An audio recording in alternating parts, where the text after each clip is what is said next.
अस्सलाम वालेकुम जी नाजरीन, मैं आपका दोस्त एडवोकेट बुरहान खान हूँ और आप मेरा यूट्यूब चैनल और फेसबुक पेज देख रहे हैं।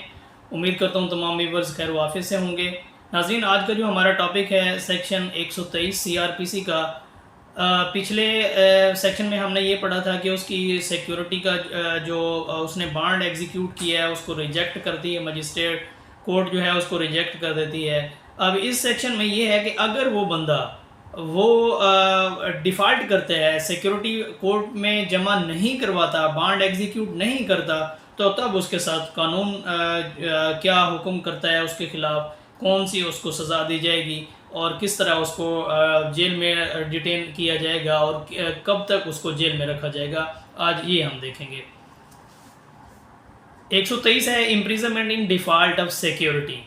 If any person ordered to give security under section 106 and 180 does not give such security, or before the date which the period for which such security to be given commences, he shall accept in the case next herein after mentioned be committed to prison.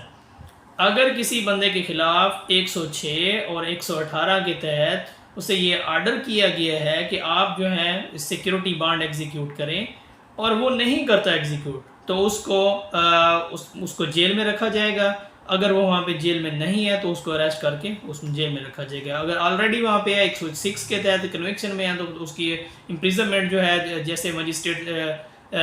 Deem proper समझेगा उसके कितना अर्सा इसको jail में detain रखना है, तो वो उसके आर्डर पास करेगा।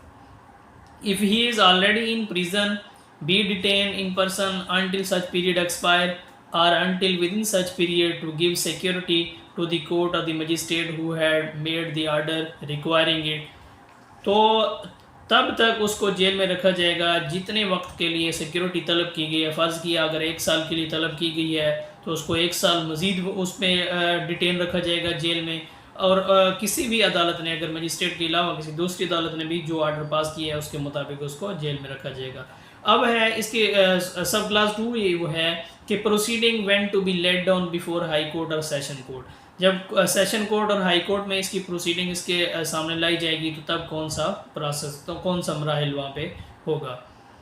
When such person has been ordered by a magistrate to give security for a period exceeding 1 year, जब एक मजिस्ट्रेट ऑर्डर करता है कि वो 1 साल से ज़्यादा की सिक्योरिटी का बांड एग्जीक्यूट करे, such magistrate shall if such person does not give security as aforementioned as offer said,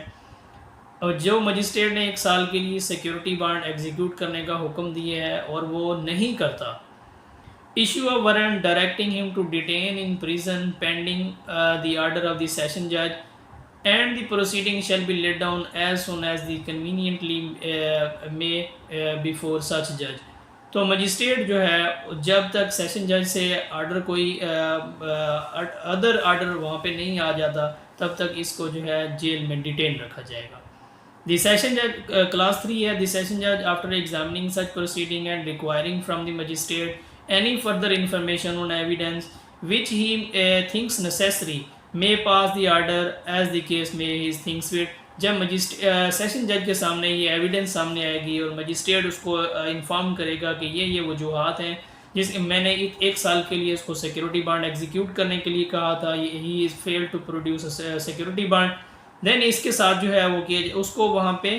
कितना डिटेन रखा जाएगा। तो अगली प्रोविज़न में ये बताया गया है, provided that the period if any for which any person is imprisoned for the failure to give security shall not exceed 3 years। ऐसा बंदा जो सिक्योरिटी बांड एग्जीक्यूट करने में फेल रहा, वहाँ पे वो फुलफिल उस कंडीशन नहीं कर सका, अदालत का हुक्म नहीं मान सका, तो उसको जो है 3 साल तक के लिए वहाँ पे डिटेन रखा जाएगा जेल में। 3A है, if a security has been required in the course of the same proceeding from 2 or more person in respect of any one of whom the proceeding are referred to the session judge under subsection 2, such reference shall include a case as the such person has been ordered to give security and the provision of subsection 2 or 3 that the event apply in such case the prison also except the period if any which he may be imprisoned shall not exceed the period which he has ordered to give security। ऐसे बंदे को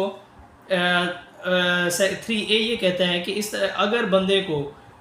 security 1 साल के लिए कहा गया है या 2 साल के लिए कहा गया है या 3 साल के लिए कहा गया है,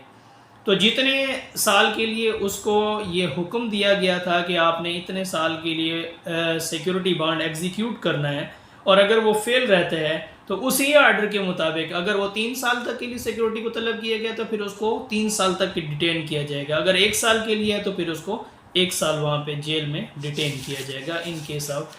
default of executing security bond.